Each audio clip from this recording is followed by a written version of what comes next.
चलिए, crystal field,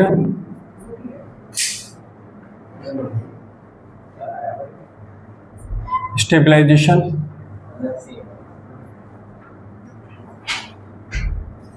energy, CFSE इन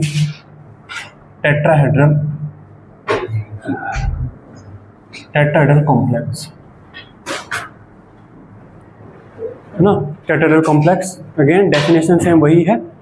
तो यहाँ पर CFSE टेट्राहेड्रल। तो अगर आप इसमें ध्यान से देखें तो यहाँ पर 5 ऑर्बिटल ये होते हैं और इनमें से आपके कितने नीचे चले जाते हैं? इसमें आपके 2 नीचे चले जाते हैं, ये जो कि आपके क्या है, E वाले ऑर्बिटल, और 3 आपके ये ऊपर जो कि हैं T2 वाले ऑर्बिटल। नीचे की जो एनर्जी है वो कितनी है? ये आपकी -0.6 डेल्टा T है, और ऊपर जो गए हैं उनकी एनर्जी यहाँ बेरी सेंटर से है +0.4 डेल्टा T। ठीक है, तो चलिए, तो CFSE टेट्राहेड्रल के लिए आपकी कितनी आएगी? आएगी यहाँ पर -0.6 delta T into NE। E वाले जो ऑर्बिटल्स हैं उनके पास कितने इलेक्ट्रॉन हैं? ठीक, फिर यहाँ पर +0.4 डेल्टा T इंटू T2 ये आएगी, और प्लस यहाँ पर आपका N स्टार P, जहाँ पर NE, NT2 और N स्टार के मीनिंग एज यूजुअल जो ऑक्टाहेड्रल वाले में थे वे हैं। अब यहाँ पर वो एक चीज़ ये कहता है कि क्योंकि डेल्टा T है ना, क्योंकि आपकी जो डेल्टा T है वो आपकी 4/9 टाइम्स ऑफ डेल्टा O है, तो ये यूजली इन जनरल जो आपकी जो डेल्टा T होगी ना वो आपकी पेयरिंग एनर्जी से छोटी ही होगी। जो आपकी डेल्टा T होगी वो पेयरिंग एनर्जी से छोटी ही आती है, मतलब हमेशा इलेक्ट्रॉन 1 2 उसके बाद ऊपर ही जंप करता हुआ आपको दिखेगा। और जब इलेक्ट्रॉन आपको हमेशा हाई स्पिन में जाते ऊपर ही जाते हुए दिखेंगे तब N स्टार की वैल्यू क्या आती है, हमें पहले ये देखना होगा। N स्टार क्या रहता है? N स्टार वो रहता है कि एक्स्ट्रा कितने पेयर क्रिएट हुए अगर आपका d ऑर्बिटल स्प्लिट हुआ है उसकी वजह से। तो यहाँ पे हम देखते हैं कि N स्टार आपका यहाँ पर क्या बनता है। हाँ, तो वही तो मैं बताना चाह रहा हूँ। यहाँ पर देखिए, अगर ये आपके d ऑर्बिटल आपके प्योर हैं, डीजेनरेटेड, पांचों के पांचों d ऑर्बिटल आपके डीजेनरेटेड है ना, और अगर आपके स्प्लिट हुए हैं मतलब 2 आपके नीचे हैं, ये आपके E ऑर्बिटल हैं, और 3 आपके ये ऊपर पहुंच गए हैं जो आपके T2 हैं, है ना। तो यहाँ पर अगर हम देखें कॉन्फ़िगरेशन, यहाँ पर नंबर ऑफ पेयर्स,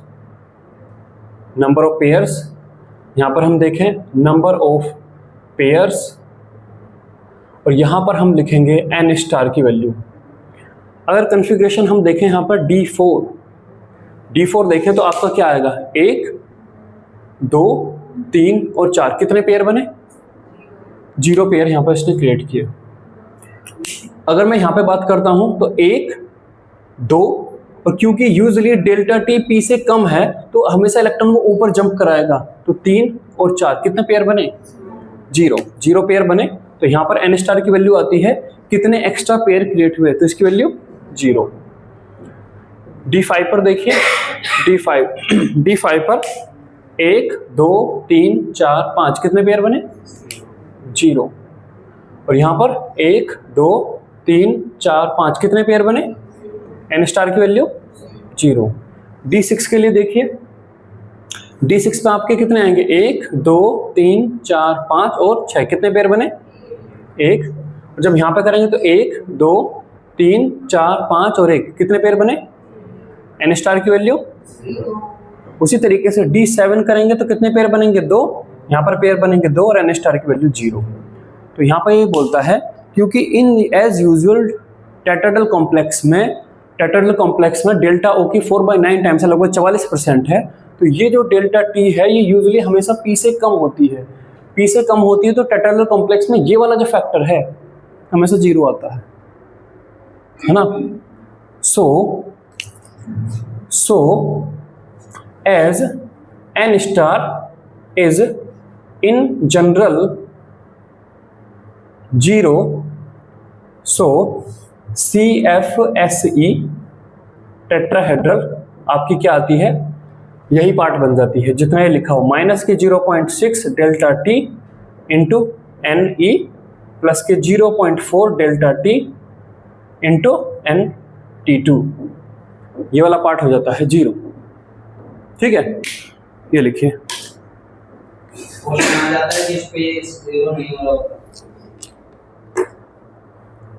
हाँ, अगर वो डाटा देगा तो आप अपने हिसाब से काम करना, फिर डाटा देगा फिर वो।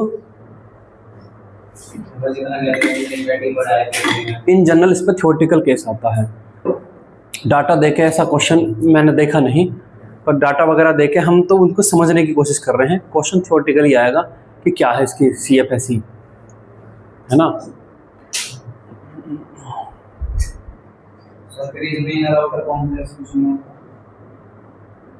इसमें यूजुअली क्या होता है, इसमें आउटर ही होता है।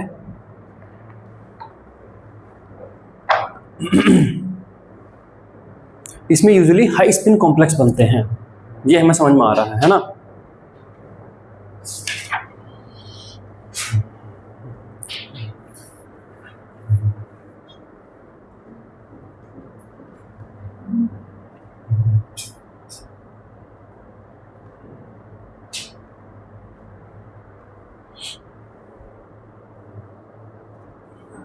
वीडियो चल रहा है, ऑन है क्या?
हो गया।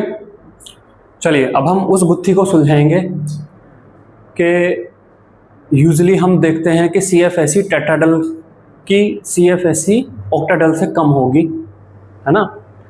ऑक्टाहेड्रल वाली की CFSE ज़्यादा होती है टेट्राहेड्रल से। फिर भी टेट्राहेड्रल कॉम्प्लेक्स बनते हैं, तो क्यों बनते हैं, क्या कहानी है, तो अगले आधा घंटा हम वही देखेंगे। यहाँ पर थोड़ा सा दिमाग अपना शार्प रखना, पीछे के जो डाटा हैं उन्हें साथ में कैलकुलेट करते रहना, और अभी बैठ जाओ, लिखना विखना नहीं, बाद में लिखना, यहाँ पे पहले समझना, है ना। चलिए, तो क्रिस्टोफर स्टेबलाइजेशन एनर्जी CFSE की टेट्राहेड्रल में ये है, और ये किसके लिए है? हाई स्पिन के लिए, क्योंकि वो यूजुअली हाई स्पिन ही बनाता है।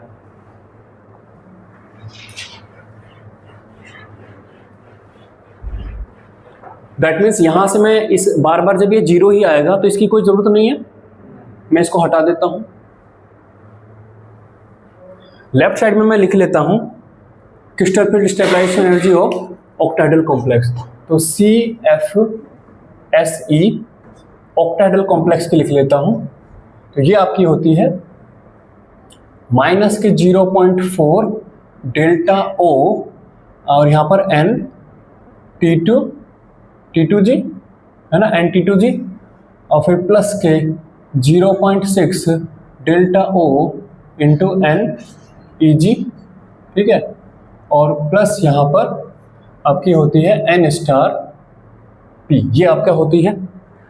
अगर मैं दोनों में हाई स्पिन कॉम्प्लेक्स ही बनाऊं, तो ये इस पार्ट इसमें भी 0 हो जाएगा। जब भी हाई स्पिन कॉम्प्लेक्स बनते हैं तो इलेक्ट्रॉन 1 2 3 फिर ऊपर ही जाता है, तो N स्टार की वैल्यू 0 आएगी।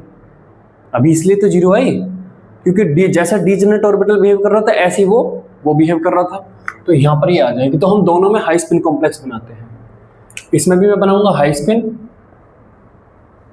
हाई स्पिन कॉम्प्लेक्स, और इसके अंदर भी मैं बनाऊंगा हाई स्पिन कॉम्प्लेक्स। और यहाँ पर ये ध्यान रखना कि जो फाइनल ये रिजल्ट है डेल्टा T में देगा। अब डेल्टा T को मुझे वापस डेल्टा O में कन्वर्ट करना है, तो इतना ध्यान रखना कि delta T equals to 4/9 times of delta O होता है। चलिए, अब यहाँ पर देखिए कॉन्फ़िगरेशन ऑक्टाहेड्रल टेट्राहेड्रल डिफरेंस, है ना। कॉन्फ़िगरेशन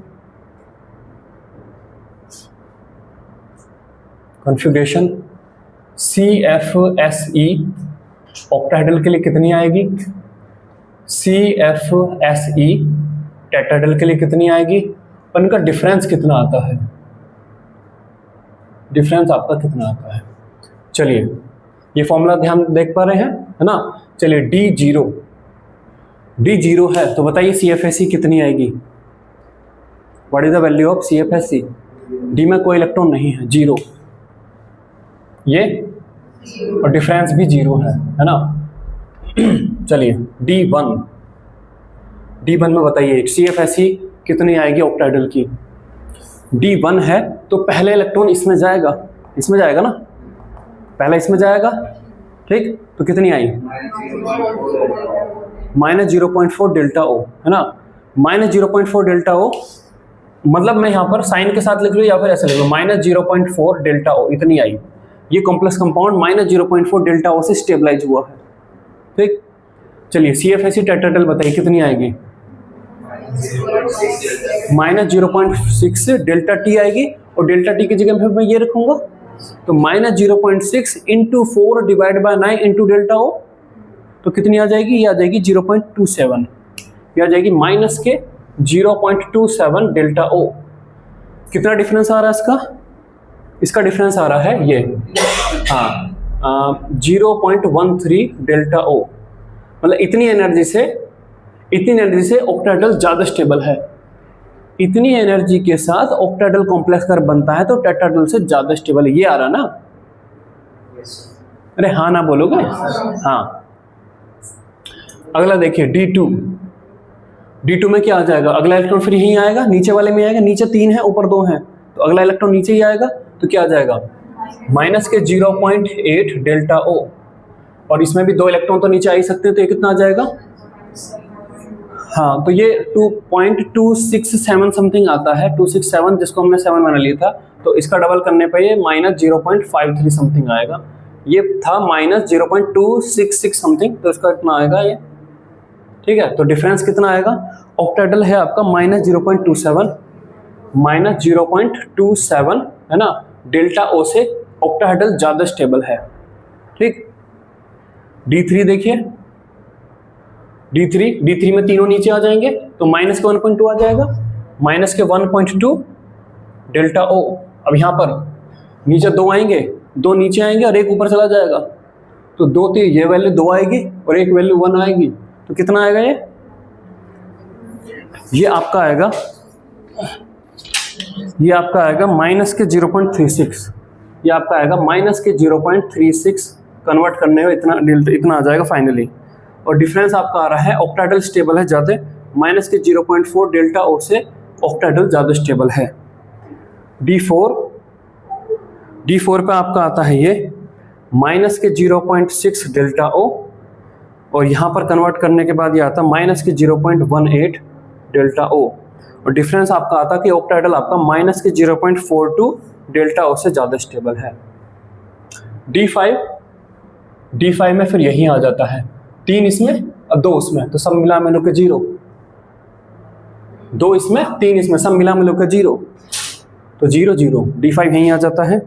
अगेन D6 यहीं आ जाएगा, आप करके देख लेना, ठीक है, 1 2 3 4 5 और 6 इस पे, तो 5 पे तो 0 हो ही गया था, तो एक एक्स्ट्रा इसमें पड़ा बस। D6 यहीं आ जाएगा, उसी तरीके से D7 यहीं आ जाएगा, D8 आपका इसके पास आ जाएगा, और D9 आपका इसके पास आ जाएगा, और D10 वापस से फिर यहाँ पर ये आ जाएगा। तो हमें जितनी एनर्जी का डिफरेंस मिलता है, हमें ये सारा डिफरेंस मिलता है, मतलब कि अगर हम देखें तो सबसे ज़्यादा प्रोबेबिलिटी है ऑक्टाहेड्रल बनने की अगर D3 या D8 है, उससे कम है अगर वो D4 D9 है, उससे कम है अगर वो D2 D7 है, D1 D6 पर जरा सा अंतर है, तो ऑक्टाहेड्रल टेट्राहेड्रल में बहुत ज़्यादा नहीं सोचेगा, ऑक्टाहेड्रल भी बना सकता है, टेट्राहेड्रल भी बना सकता है। और अगेन अगर वीकर लिगेंड हुआ, तो डेल्टा ओ की वैल्यू भी छोटी आएगी। डेल्टा ओ की वैल्यू जितनी बड़ी आएगी, इंडिया और अमेरिका में डॉलर का दाम जितना ज्यादा होगा, अमेरिका से भारत में आने वाला पैसा उतना ही ज्यादा गुना कन्वर्ट हो जाएगा, है ना। तो डेल्टा ओ की वैल्यू जितनी ज्यादा बड़ी होगी, ये डिफरेंस उतना ही ज्यादा मेजर करेगा कि भाई ज्यादा डिफरेंस आ रहा है। और अगर मैं वीक फील्ड लिगेंड ले लूं तो डेल्टा ओ की वैल्यू छोटी आएगी, तो ये डिफरेंस जरा सा बच जाएगा। और D0 D5 D10 पे तो उसका सोचना ही नहीं है, ऑक्टाहेड्रल भी बना सकता है, टेट्राहेड्रल भी। D0 D5 D10 पे ऑक्टाहेड्रल बनाओ तो भी CFAC 0 है, टेट्राहेड्रल बनाओ तो भी CFAC 0 है। तो अगर वो टेट्राहेड्रल बना रहा है तो वो सोचेगा कि मुझे नुकसान हो रहा है, नहीं, है ना। तो ये लिखिए, हैं क्या,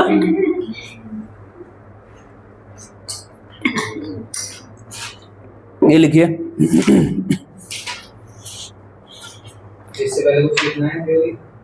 नहीं ये लिखना बस आपको, ये डाटा के बेस पे ही हम आगे चलेंगे।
चलिए हो गया।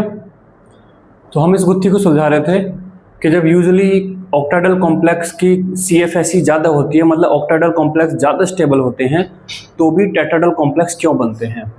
तो हम इस डाटा के थ्रू देख सकते हैं कि हमेशा ऑक्टाहेड्रल कॉम्प्लेक्स ज़्यादा स्टेबल नहीं होते। D0, D5, D10 में ऑक्टाहेड्रल और टेट्राहेड्रल की स्टेबिलिटी में कोई अंतर नहीं है, दोनों CFSE 0-0 है। D1, D6 पे देखें तो भी ये बहुत थोड़ा सा अंतर है, और उस थोड़े से अंतर में भी अगर डेल्टा O छोटा हो गया, अगर मैंने वीक फील्ड लिगेंड ले लिया, तो ये वैल्यू बहुत छोटी सी हो जाएगी, जो कि नेगलेक्ट की जा सकती है, मतलब टेट्राहेड्रल के बनने की भी संभावनाएं बनने लगती हैं। जब इस तरीके के कुछ केस होते हैं तो आपको टेट्राहेड्रल भी बनते हुए दिखते हैं।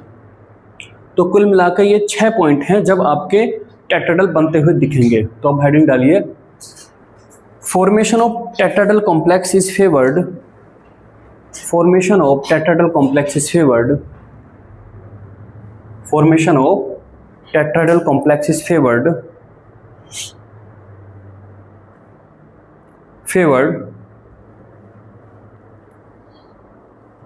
पहला, फर्स्ट लिखिए, फर्स्ट पहले में वो यही बोलता है जब आपका D0, D5, D10 कन्फिगरेशन है तब इनकी CFSE दोनों की 0 है, तब टेट्राहेड्रल बनने की संभावना है। देखिए, when CFSE is 0 for both octahedral and tetrahedral complexes, when CFSE is 0 for both octahedral and tetrahedral complexes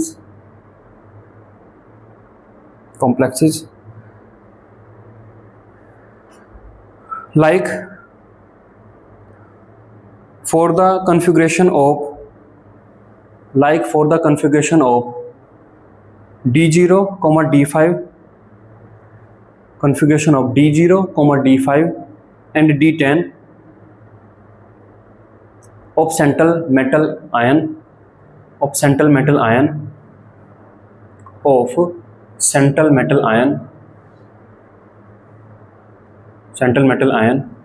in high spin complex,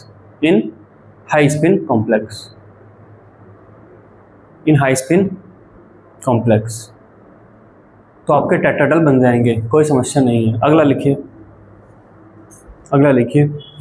अगली में वो कहता है कि अगर आपका लिगेंड बहुत बल्की है ना, लिगेंड बहुत बल्की है, तो एक मेटल आयन के चारों तरफ आप 6 लिगेंड अरेंज करें, मुश्किल हो सकती है, उसकी बजाय वो 4 लिगेंड अरेंज करना चूज कर सकता है ना।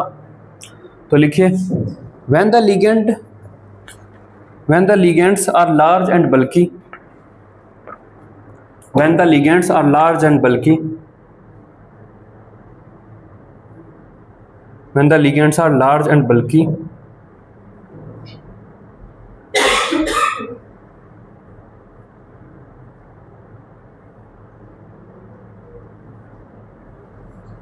large and bulky, जैसे ये है ना, P है और P से 3 बेंजीन रिंग जुड़ी हुई हैं, फास्फोरस, ट्राइफिनाइल फॉस्फीन है ये, फास्फोरस और उसमें 3 फिनाइल रिंग जुड़ी हुई हैं और ऐसे 4 लिगेंड अरेंज होने हैं। तो सोच रहे हो कि एक पैलेडियम के अक्रॉस 6 लिगेंड अरेंज करने में कितनी समस्या आ सकती है, तो उसकी बजाय वो 4 वाला चूज करता है, तो टेट्राहेड्रल बना लेता है। ठीक है, तो large and bulky and cause crowding in an octahedral complex and cause crowding in an octahedral complex. Example ये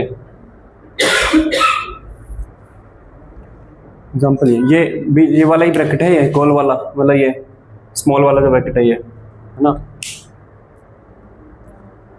PD फिर ब्रैकेट के अंदर PCCH5 थ्राइस ब्रैकेट बंद और फिर ये 4 टाइम्स है।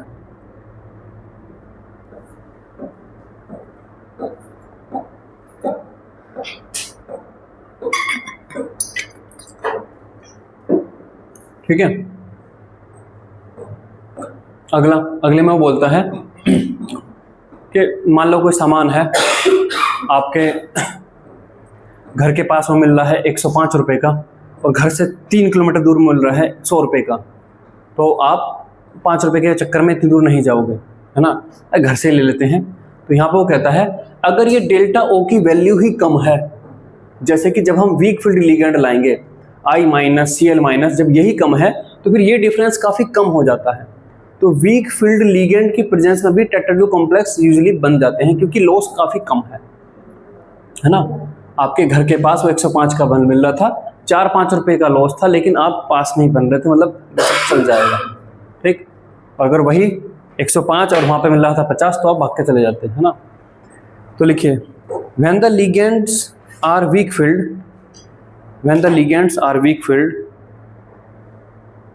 when the ligands are weak filled, comma and the loss in CFSE, and the loss in CFSE, and the loss in CFSE is thus less important, is thus less important, is thus less important, is thus less important। ठीक है, अगला point देखिए, आगे हम पढ़ेंगे कि कौन कौन से फैक्टर हैं जो डेल्टा को बढ़ाते हैं, कौन कौन से फैक्टर हैं जो डेल्टा को बढ़ाते हैं। तो उनमें से एक फैक्टर तो वही है लिगेंड, स्ट्रॉन्ग फील्ड लिगेंड ज़्यादा स्प्लिटिंग क्रिएट करता है, Cn- इतनी स्प्लिटिंग क्रिएट कर देगा और वहीं I- इतनी स्प्लिटिंग क्रिएट करेगा। तो स्ट्रॉन्ग फील्ड लिगेंड ज़्यादा स्प्लिटिंग क्रिएट करते हैं, वीक फील्ड लिगेंड कम स्प्लिटिंग क्रिएट करते हैं। तो एक तो डायरेक्ट लिगेंड होता है कि कितनी स्प्लिटिंग होगी, वहीं कितनी स्प्लिटिंग होगी ये मेटल आयन पर भी डिपेंड करता है। अगर M3+ है तो इतनी स्प्लिटिंग होगी, M2+ है तो इतनी स्प्लिटिंग होगी। स्प्लिटिंग जितनी कम होगी लॉस उतना ही कम होगा। तो अगर मेटल आयन 2+ में है 3+ की बजाय, तो 2+ वाला ऑक्टेट्राहेड्रल बनाते हुए यूजुअली दिख सकता है, 3+ वाला ऑक्टेट्राहेड्रल बनाते हुए दिखेगा। ठीक है, अगला लिखिए when the central metal has a low oxidation state, when the central metal ion has a low oxidation state, full stop, this reduces the magnitude of delta, this reduces the magnitude of delta, this reduces the magnitude of delta, so comma again loss is smaller, again loss is smaller, again loss is smaller. तो again loss हमारे जो है थोड़े बहुत हैं, बस चल जाएगा काम।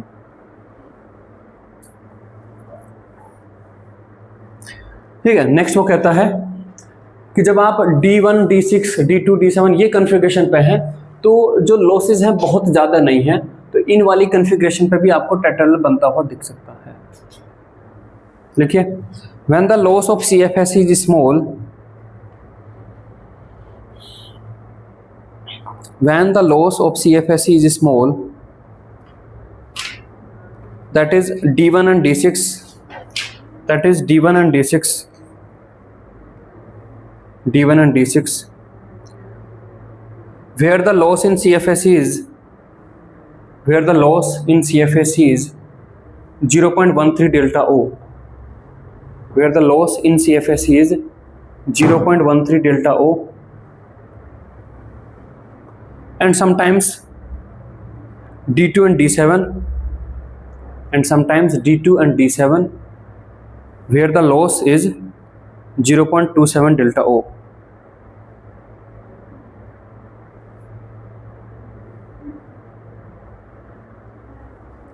ठीक है। और नेक्स्ट में वो बोलता है कि यूजली आपको टेट्राहेड्रल कॉम्प्लेक्स में हैलाइड दिखते हैं, क्योंकि हैलाइड की CFSE कम है, सबसे पीछे हैलाइड्स ही बैठे हैं। तो जब भी आपको टेट्राहेड्रल दिखेंगे तो उसमें यूजली हैलाइड्स होंगे वे, है ना। हैलाइड्स यूजली दिख जाते हैं क्योंकि हैलाइड्स की CFSE कम होती है, तो हैलाइड्स के दिखने का कारण वही है। Many transition metal chlorides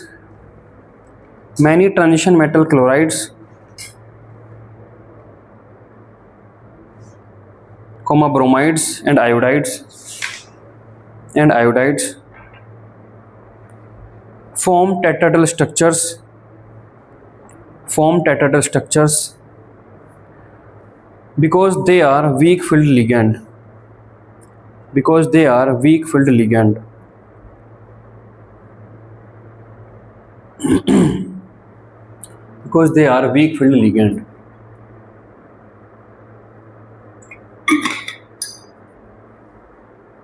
weak filled ligand।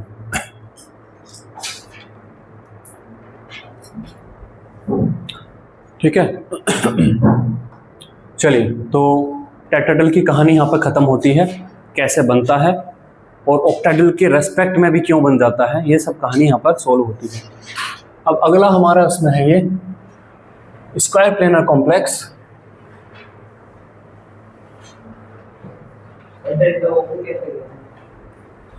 Crystal field splitting energy वो है क्रिस्टल फील्ड स्टेबलाइजेशन एनर्जी।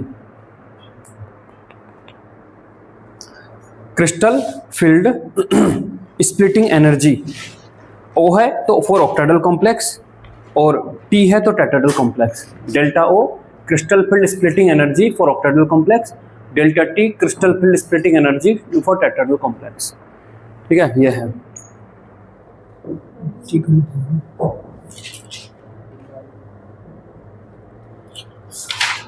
चलिए अब स्क्वायर प्लेनर कॉम्प्लेक्स को देखेंगे। फॉर्मेशन ऑफ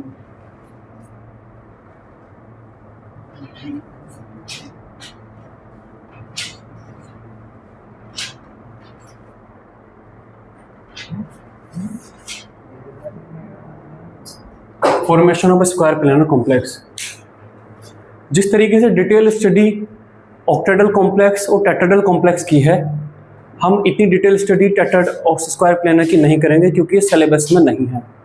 लेकिन हमें एक बार ये जानना होगा कि ऑक्टाहेड्रल के बनने की क्या कंडीशन रहती है, क्योंकि कई बार जब वो प्लेटिनम वगैरह के कॉम्प्लेक्स आएंगे और वे स्क्वायर प्लेनर बनते हैं तो वहाँ पे हमें इस कॉन्सेप्ट की थोड़ी सी जरूरत पड़ती है। ठीक है, तो देखिए स्क्वायर प्लेनर को बनाने के लिए पहले मैं एक ऑक्टाहेड्रल ही बनाऊंगा, है ना। स्क्वायर प्लेनर क्या है? स्क्वायर प्लेनर में 4 ऐसे हैं और 2 जो ऊपर थे वे नहीं है।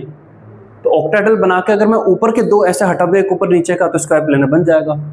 तो ऑक्टाहेड्रल ही बना के और फिर यहाँ से 2 गायब करके हम समझेंगे, है ना। तो चलिए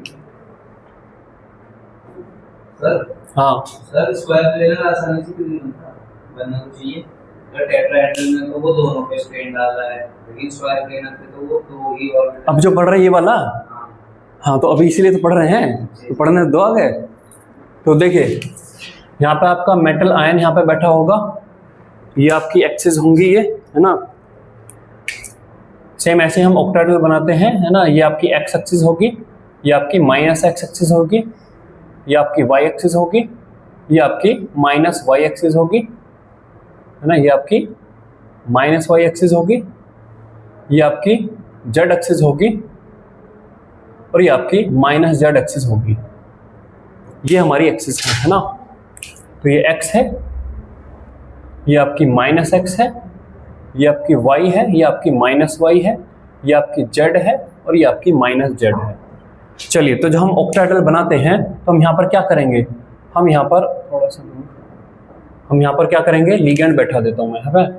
वाई यहाँ पर आपका ये एक्स, यहाँ पर लिगेंड बैठा हुआ है, यहाँ पर एक लिगेंड बैठा हुआ है, यहाँ पर एक लिगेंड बैठा हुआ है और यहाँ पर आपका एक लिगेंड बैठा हुआ है। अभी के लिए मैं ऑक्टाहेड्रल बना रहा हूँ तो यहाँ पर भी लिगेंड बैठा है और यहाँ पर भी एक लिगेंड बैठा है। इस तरीके से बनता है आपका ऑक्टाहेड्रल। ठीक, ऑक्टाहेड्रल का एनर्जी डायग्राम बना लेते हैं। इसका टेक्स्ट अभी मैं लिखाऊंगा, इसका एनर्जी डायग्राम बना लेते हैं कि ऑक्टाहेड्रल में बनता क्या है। तो सेम वही, ये इलेक्ट्रॉन ये पहले आपके नीचे थे ये, है ना, सारी जानकारी वो आपको पता है क्या लिखना है। अब ये यहां पर आ जाते हैं। इसके बाद क्या होता है, ये दो पार्ट में टूट जाते हैं, और दो पार्ट में टूटने पे ये आपका यहां पर तीन यहां पर आ गए, जिन्हें बोलता है T2G, और T2G में आपके होते हैं DXY, DYZ, DZX, और तीन आपके ऊपर चले जाते हैं, सॉरी दो आपके ऊपर चले जाते हैं, दो गए हैं तो थोड़ा और ऊपर है ना, दो आपके ऊपर चले जाते हैं, है ना, ये आपके हैं EG, और ये आपके हैं DX² माइनस Y², और आपके DZ²। पहले तो ये आता है, ठीक है। अब यहां पर मुझे क्या करना है, अब स्क्वायर प्लेनर बनाने के लिए मैं ये दो गायब कर दूंगा, जेड एक्सिस वाले में दो गायब कर देता हूं। तो जेड एक्सिस से मैं अब इसे हटा दूंगा। अब ये लिगेंड अब यहां पर नहीं आ रहा होगा, और जेड एक्सिस में इसको हटा दूंगा, ये नहीं आ रहा होगा। तो जो मेरी स्प्लिटिंग बनी थी ऐसी कैसे रहेगी या फिर से बदलेगी? अब देखिए जो DZ² है वो तो पूरे मजे में है, हाँ, अब तो कोई लिगेंड ही नहीं। जेड एक्सिस के अकॉर्डिंग DZ² था ना, उसका तो खतरा ही टल गया, अब तो लिगेंड ही खत्म हो गया वहां से। तो आप अब DZ² को यही रखना चाहेंगे या उसे मजा आ गया वो तो नीचे आ जाएगा, क्योंकि इसका रिपल्सन नहीं है। जिन पर रिपल्सन कम था भी नीचे थे, तो इन पे तो रिपल्सन ही खत्म हो गए, तो अब इसे नीचे आप शिफ्ट करोगे नहीं करोगे? तो इसका मतलब ये जो स्प्लिटिंग है फर्दर फिर डिवाइड होगी, फर्दर फिर इसमें चेंज आएगा। तो अब मुझे ये बताइए कि अब सबसे ज्यादा खतरे वाला जो लिगेंड है, DZ² को तो मजे आ गए, वो तो ठीक है, उसकी कहानी नीचे नीचे पहुंच जाएगा। तो सबसे ज्यादा रिस्क पे कौन सा बचा? DX²। मतलब आपको सबसे ऊपर दिखेगा DX² माइनस Y², DZ² आपको नीचे दिखेगा। अब ये जो तीन है, क्या अब हम इन तीन को इक्वल दृष्टि से देखें या इसमें भी कुछ चेंज दिखेगा इन तीनों को? हाँ सोचिए जरा, ये तीनों पहले 6 की तरफ लिगेंड थे, अब वो वाले हट गए हैं, तो ये तीनों में सेम एनर्जी पर रखूं या इन तीन में से भी कोई सा एक दो है जो थोड़ा ऊपर नीचे होना चाहिए?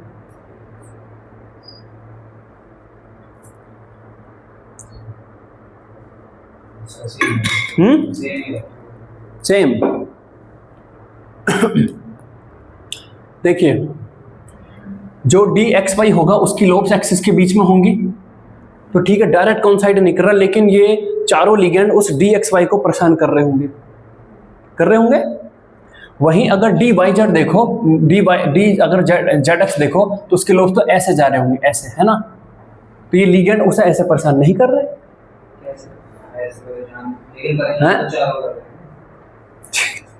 नहीं, बनाना पड़ेगा। एक पन्ना पेज दो मुझे, खाली पेज चाहिए, 1 मिनट। इसमें हैगा पेज, हैगा।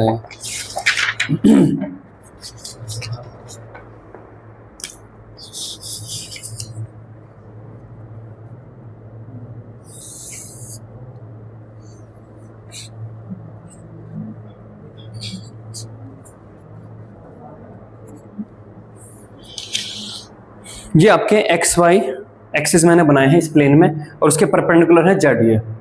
तो जो आपका DXY होगा उसके लोब आपके ऐसे होंगे, है ना, उसके लोब आपके ऐसे होंगे, और लिगेंड कहाँ बैठे हैं? X और Y पर। खतरा है तो मैं रेड से बनाता हूँ।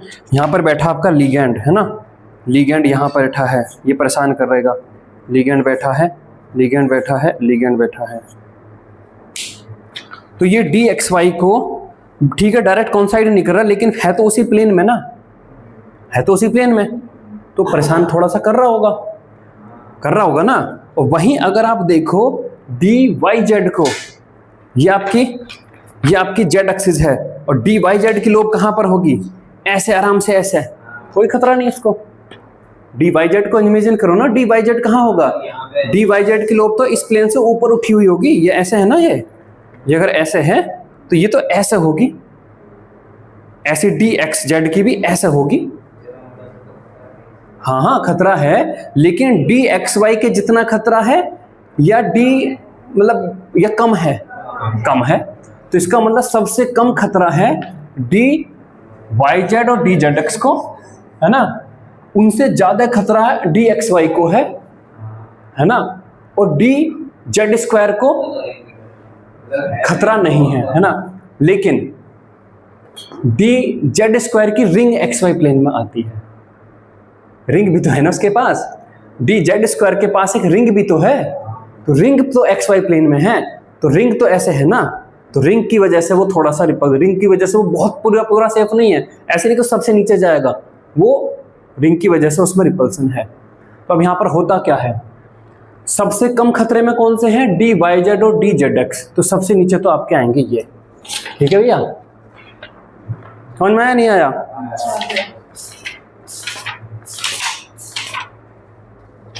इसमें बहुत ज्यादा एनर्जी वाले में तो इसकी क्रिस्टल स्प्लिटिंग ये सब जानकारी हम नहीं लेंगे, बस हमें ये जानना है कि ऑक्टा स्क्वायर प्लेनर कब बनता है। तो देखिए सबसे नीचे तो आपके आ जाएंगे ये आ जाएंगे, यहाँ पर ये बॉक्स टाइप से बना देता हूँ मैं अब इसको। सबसे नीचे तो आपके आ जाएंगे ये डी वाई जेड और डी जेड एक्स। अब क्योंकि डी जेड स्क्वायर की रिंग एक्स वाई प्लेन में है, तो इससे जस्ट थोड़ा सा ही ऊपर यहां पर आती है ये, है ना, ये आपको यहां मिल जाएगा, यहां पर आपको मिल जाएगा ये डी जेड स्क्वायर, ठीक है। अब डी एक्स वाई लगभग इस बेरी सेंटर के आसपास पे ही मिलता है। ये जो बेरी सेंटर है, इस बेरी सेंटर के आसपास पे ही ये मिलता है आपका ये डी कौन सा एक्स वाई। और देखिए ये तीनों लगभग ये चारों लगभग नीचे चले गए, ये लगभग नल साइड पे है, जीरो पे है, तो तीन नीचे चले गए हैं, तो तीन नीचे को बैलेंस करने के लिए एक सबसे ऊपर जाएगा, यही तो कहानी है। यहां पर जब तीन नीचे गए थे तो तीन को बैलेंस करने के लिए दो थे, तो दो में गैप ज्यादा था, ये 0.6 था, ये 0.4 था। अब सोचिए कि अगर तीन नीचे जा रहे हैं तो उसको काउंटर बैलेंस करने के लिए जो बचा हुआ डी जेड स्क्वायर वो कहां बनेगा, यहां बनेगा, यहां मतलब यहां बनेगा, सबसे ऊपर बनेगा, तो ये आपका बनेगा यहां सबसे ऊपर, है ना। तो ये आपका है D X square minus Y square, ठीक है, तो ये आपका बन जाता है। तो ये जो थे इसमें से एक टूट के तो आपका ये यहां पहुंचा और एक आपका ये यहां पहुंचा, है ना, ये आपका यहां पहुंचा, और इसमें से टूट के एक आपका यहां पहुंचा और दो आपके यहां पहुंचे, ठीक है। जब आप इसकी क्रिस्टल फील्ड स्टेबलाइजेशन एनर्जी लिखोगे तो ये सबसे ज्यादा स्टेबलाइजेशन एनर्जी कौन सी कॉन्फ़िगरेशन पर देगा।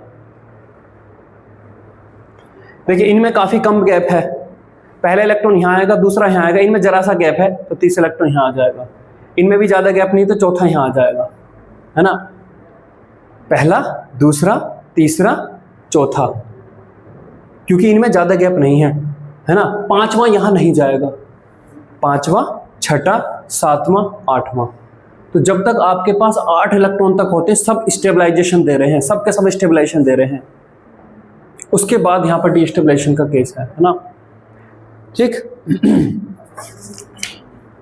यहां पर आप देखिए ये जब यहां पर ये गैप होता है,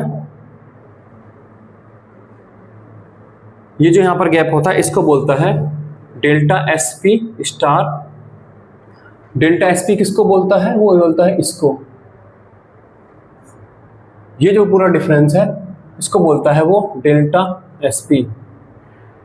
ये आपका रहता है माइनस के 0.51 डेल्टा स्टार एसपी पर, यह आपका रहता है माइनस के 0.43 डेल्टा स्टार एसपी पर, यह आपका रहता है प्लस के 0.23 डेल्टा स्टार एसपी पर, और ये बहुत ऊपर रहता है आपका प्लस के 1.23 डेल्टा स्टार एसपी पर, ठीक है।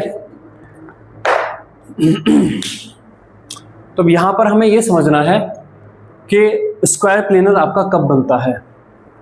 स्क्वायर प्लेनर कॉम्प्लेक्स की जो स्टेबलाइजेशन एनर्जी है ओवर रीच कर जाती है ऑक्टाहेड्रल को जब उसके पास D8 कॉन्फ़िगरेशन हो। जब D8 कॉन्फ़िगरेशन हो तो देखिए अगर उसके पास एक इलेक्ट्रॉन है तो उसमें वो स्टेबलाइजेशन मिला या नहीं मिला। जब जब इस लाइन से नीचे रहेगा तो स्टेबलाइजेशन मिलेगा, और ये भी लगभग उसी लाइन पे है, 0.23 है, बहुत ज्यादा डिफरेंस नहीं है। जब इलेक्ट्रॉन आपका यहाँ पर तो स्टेबलाइजेशन दे है, जब यहाँ पर है तो फिर से स्टेबलाइजेशन है, जब यहाँ पर है, अब देखिए एनर्जी गैप कम है तो अगला इलेक्ट्रॉन यहीं जाएगा, यहाँ पे नहीं गया, अगला 3 पर भी स्टेबलाइजेशन है, 4 पर भी स्टेबलाइजेशन है, फिर 5वां फिर यहाँ पर स्टेबलाइजेशन है, 6ठा स्टेबलाइजेशन है, 7वां स्टेबलाइजेशन है, 8वां स्टेबलाइजेशन है, 9वें पर डिस्टेबलाइजेशन चालू हो गया। तो 8वें इलेक्ट्रॉन तक complex stable stable stable stable होता जा रहा है। तो अगर आप CFSE4 square planar complex D8 के लिए निकालते हैं तो D8 पर ये ऑक्टाहेड्रल से बाहर निकाल जाता है, उससे ज़्यादा स्टेबल दिखा देता है। तो जब किसी कॉम्प्लेक्स के पास मेटल आयन के पास D8 कॉन्फ़िगरेशन होती है तब वो स्क्वायर प्लेनर बना जाता है विद रेस्पेक्ट टू ऑक्टाहेड्रल। तो वो ऑक्टाहेड्रल को छोड़ के बना लेता है क्या, स्क्वायर प्लेनर। तो स्क्वायर प्लेनर आपको बनता हुआ दिखेगा केवल और केवल D8 कॉन्फ़िगरेशन पर। समझ में आया? इसमें मैं ज़्यादा मैथमेटिकली नहीं जाना चाहता, मेरे पास मैथमेटिकली बहुत सारा लिखा हुआ है, मैं नहीं जाना चाहता क्योंकि वो ज़रूरत नहीं है। आप बस ये समझ जाएं कि D8 पे ये सबसे ज़्यादा स्टेबल होता है, उतने से हमारा काम चलेगा। उससे पहले वाले पे देखोगे आप, यहाँ पर 1 पे देखोगे, 2 पे देखोगे, इन पे देखोगे तो वहां पर ऑक्टाहेड्रल वाला ज्यादा आ जाएगा। और सर ये आपने डेल्टा एसपी स्टार भी लिखा है, वो तो डेल्टा ओ ही है। नहीं डेल्टा ओ नहीं, यहाँ पे इसको डेल्टा स्टार, अरे ये स्प्लिटिंग जो होगी ये तो स्प्लिटिंग 4 के लिए लिखी गई है ना। अच्छा। हाँ, इसी को तोड़ के हमने बनाया ना। अगर इसे लिखोगे तो यहाँ पर 6 लिगेंड दिखाने पड़ेंगे ना। हाँ, इसलिए नहीं है क्योंकि एक खेल और है कि यहाँ पर जो डेल्टा स्टार एसपी है, जो डेल्टा स्टार एसपी है वो आपका 2/3 टाइम्स ऑफ डेल्टा ओ भी है, ये फैक्टर भी तो लगेगा। ठीक है, डेल्टा स्टार एसपी क्योंकि यहाँ पर 6 की जगह 4 लिगेंड है तो अगेन ये फैक्टर भी लगेगा। तो जब आप डी में 3 है, 4 है, 5 है, उसके लिए जब आप निकालोगे तो वो ऑक्टाहेड्रल वाला ज्यादा स्टेबल ही आएगा, ये फैक्टर भी साथ में लगेगा। ठीक है, ठीक, चलिए तो इसमें लिखिए, पहले यहां पे ये लिखिए फिर ये सब बनाइएगा। In square planar molecule geometry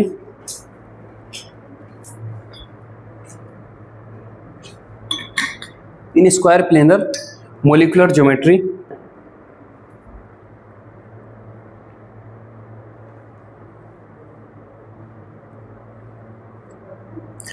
in square planar molecular geometry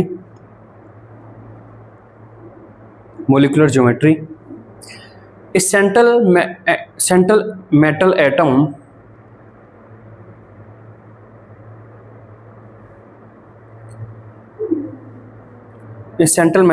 is surrounded by ligands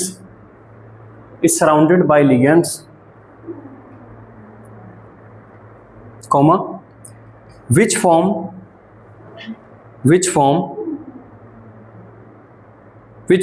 the corner of a square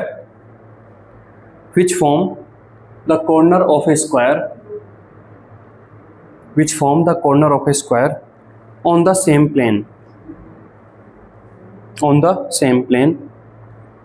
full stop. The geometry is prevalent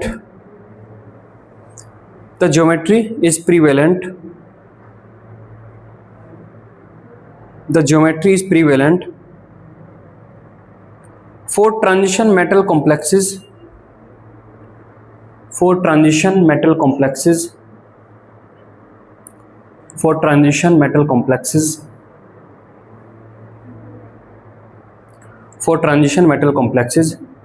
with D8 configuration.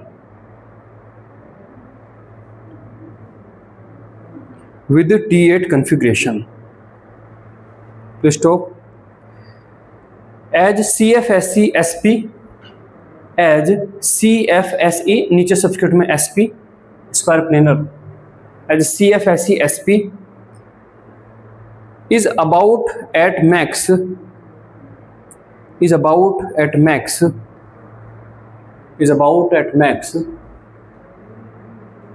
at D8 configuration.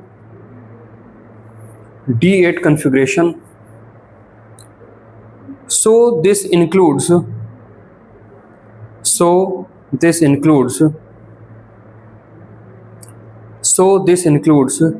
complex of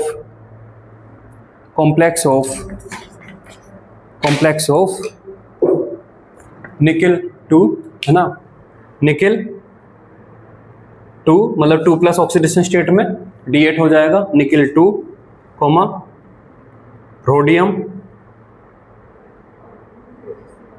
rhodium 1, iridium 1, palladium 2,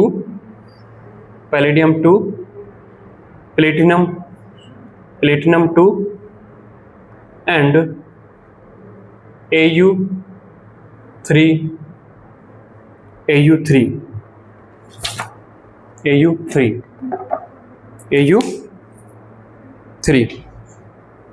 ठीक है, Au3। इन सब में अगर आप देखोगे तो इन सब में आपको D8 मिलेगा, है ना।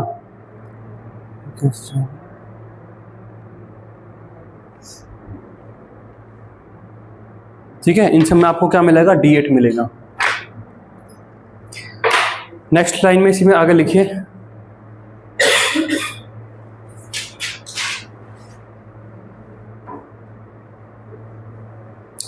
Square planar complex are formed bye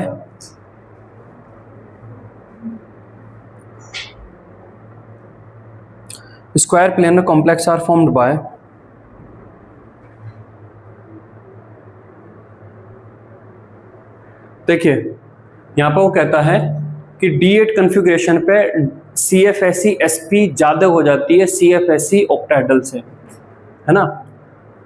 अगर लिगेंड आपका स्ट्रॉन्ग फील्ड है तो फिर वो डिफरेंस और ज्यादा हो जाएगा। CFSE sp ज्यादा है ना, अगर डेल्टा ज्यादा हो जाए तो वो डिफरेंस भी ज्यादा हो जाएगा, है ना। तो इसका मतलब आप अगर D8 लेके बैठे हो और स्ट्रॉन्ग फील्ड लिगेंड लेके बैठे हो तो स्क्वायर प्लेनर कॉम्प्लेक्स बनने के चांसेस खूब मतलब 100% करीब हो जाते हैं, है ना। आप D8 लेके बैठे हो और कोई वीक फील्ड लेके बैठे हो तो अगेन चांसेस गिर सकते हैं, ठीक है। जब आप एक्स्ट्रा विनिंग पे बैठे हो तो वहां पर डेल्टा जितना ज्यादा बड़ा होगा आप और ज्यादा विनिंग में जाओगे। तो अगर आप D8 लेके बैठे हो और स्ट्रॉन्ग फील्ड लिगेंड बैठे हो तो स्क्वायर प्लेनर बनने के चांसेस और ज्यादा बढ़ जाएंगे। वो इसीलिए लिख रहा है कि आप D8 लेके बैठे हो तो आप हमेशा ये नहीं समझ लेना कि बनना क्यों नहीं। अगर आप D8 लेके बैठे और कोई वीक फील्ड लेके बैठे तो हो सकता है वहां पर कि वो इतना कम डिफरेंस हो फिर फेल हो जाए बात, ठीक। तो लिखिए square planar complexes are formed by D8 ions with strong field ligands,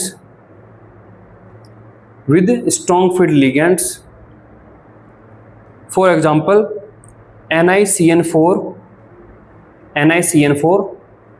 big bracket ऊपर चार्ज 2 माइनस, NiCN4 और ऊपर चार्ज 2 माइनस, है ना। अगेन फिर हम पढ़ेंगे आगे और कैसे बढ़ जाती है क्रिस्टल फील्ड स्प्लिटिंग। जब जो D की जो पहली रो है, ये हम आगे भी पढ़ेंगे, D वाली जो पहली रो है ना, स्कैंडियम टाइटेनियम वाली, उससे अगर आप नीचे वाली रो पर जाते हैं तो उससे क्रिस्टल फील्ड स्प्लिटिंग बढ़ती है, उससे और नीचे जाते हैं तो क्रिस्टल फील्ड स्प्लिटिंग और ज़्यादा बढ़ती है। तो यहाँ पर हम कह रहे हैं कि डेल्टा बढ़े तो डेल्टा एक तो बढ़ता है स्ट्रॉन्ग फील्ड लिगेंड से, और D की पहली रो से ज़्यादा डेल्टा जनरेट करता है D की सेकंड रो, और उससे भी ज़्यादा डेल्टा जनरेट करता है D की थर्ड रो, है ना। तो इसका मतलब अगर आप इनको चूज करते हैं पैलेडियम प्लेटिनम, इनके D8 पर स्क्वायर प्लेनर बनाने के चांसेस निकिल वाले से कहीं और ज़्यादा होंगे। दैट मीन्स आपको PT second usually weak field ligand के साथ भी आपको स्क्वायर प्लेनर बनता हुआ दिख जाएगा, और निकिल का सेकंड हो सकता है कि वीक फील्ड के साथ फेल दिख जाए। देखिए डेल्टा जब आपका बढ़ रहा है तो आप स्क्वायर प्लेनर पे फाइनल जा रहे हो, डेल्टा ज्यादा तो आप स्क्वायर प्लेनर पर जा रहे हो। तो यहाँ पर वो कह रहा है कि डेल्टा कई तरीके से बढ़ता है। डेल्टा में एक बढ़ाने का कारण है कि आप वीक स्ट्रॉन्ग फील्ड लिगेंड लेके आओ, तो आप स्ट्रॉन्ग फील्ड लिगेंड ले रहे हो, D8 ले रहे हो, तो आप स्क्वायर प्लेनर बनाते हुए दिखोगे। वहीं डी की एक पहली रो है स्कैंडियम टाइटेनियम क्रोमियम क्रोमियम वाली, फिर एक नीचे वाली रो है, फिर उससे नीचे एक और है, 3 रो है ना डी में। तो वो कहता है कि जो पहली रो है, पहली रो से जब आप नीचे जाते हैं तो डेल्टा बढ़ता है, और नीचे जाते हैं तो डेल्टा और बढ़ता है। तो इसका मतलब अगर आप D8 निकिल का लेके बैठे हैं, निकिल 2 में भी D8 है, उससे ज़्यादा चांसेस हैं प्लेटिनम 2 के D8 पर स्क्वायर प्लेनर बनने के, क्योंकि इसके पास जो यहाँ पर जो होगी डेल्टा वो और ज़्यादा होगी। इस बेसिस पे बता रहे हैं ये प्लेटिनम है जो, हाँ, वो ये कहता है कि इनका जो साइज है, इनका साइज और ऊपर वाली जो रो है उनका साइज में ज़्यादा डिफरेंस नहीं है, लेकिन इनका न्यूक्लियर चार्ज ज़्यादा है। अगर तुम यहाँ पर देखोगे तो इसके पास निकिल वाली रो से लगभग कितने 50 प्रोटॉन ज़्यादा होंगे, पहली वाली रो से 18 प्रोटॉन ज़्यादा होंगे दूसरी वाली रो में, और उससे भी 32 प्रोटॉन ज़्यादा होंगे तीसरी वाली रो में। तो तीसरी वाली रो पहली वाली रो से तो 50 प्रोटॉन ज़्यादा लेके बैठी होगी, तो उस वो लिगेंड जब आएगा उसका न्यूक्लियर चार्ज ज़्यादा है तो लिगेंड को ज़्यादा पास तक खींच लेता है। लिगेंड जितने ज़्यादा पास आएगा उतनी स्प्लिटिंग बढ़ेगी।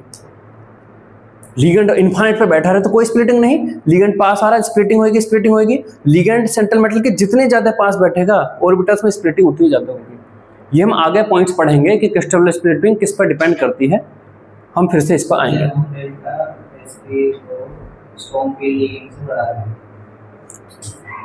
आपका क्रिस्टल फील्ड स्प्लिटिंग SP ज़्यादा है क्रिस्टल फील्ड स्प्लिटिंग ऑक्टाहेड्रल से, उसमें डेल्टा आया है, डिफरेंस में डेल्टा आएगा ना। नहीं मतलब कि स्ट्रॉन्ग लेने पे डेल्टा SP बढ़ रहा है तो डेल्टा O भी तो बढ़ रहा है, फिर हम ये भी कह रहे हैं कि ज़्यादा चांसेस हो रहा है स्ट्रॉन्ग। हाँ, तुम समझ नहीं रहे ना।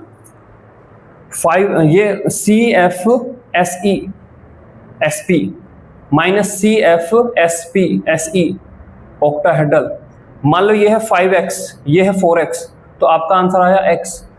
तो x अगर बढ़ा तो भी ये बढ़ा ना, जब आप इसे बढ़ाते हो तो ये भी तो साइमल्टेनियसली बढ़ता है, क्योंकि यहां पर x क्या है, O है ना, डेल्टा है ना। तो 5x माइनस 4x, तो अगर x की इनहेरेंट वैल्यू बढ़ रही है तो भी तो ये डिफरेंस बढ़ रहा है ना, वही तो मैं कह रहा हूं।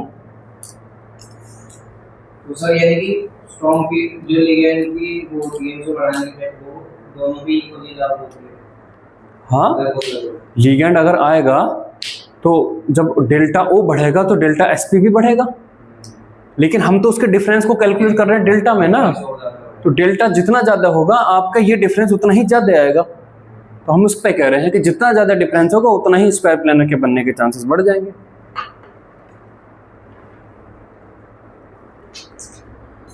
लिखिए, crystal field splitting delta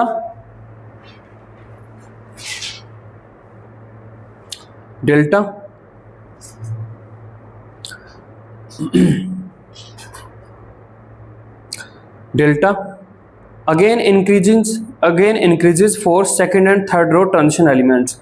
Again increases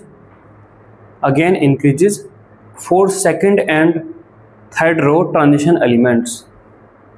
Again increases for second and third row transition elements.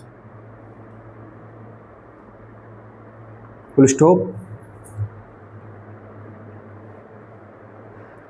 तो यहां पर वो कहता है कि अगर आप प्लेटिनम 2 के साथ गोल्ड 3 के साथ अगर आप वीक फील्ड लिगेंड भी लेके बैठे हो ना, तो ये रो में इतने नीचे बैठे हैं कि इनकी वजह से खुद इनहेरेंट डेल्टा काफी ज्यादा आता है।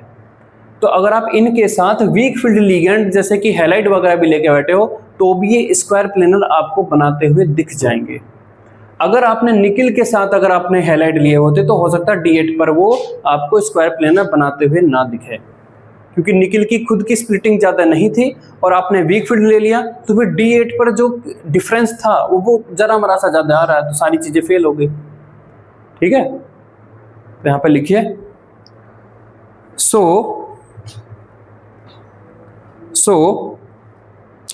all the complex of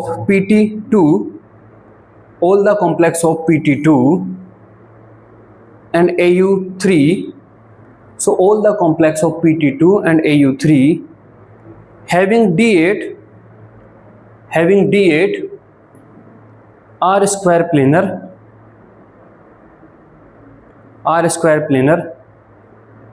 including with weak field ligand including with weak field ligand like halide ions,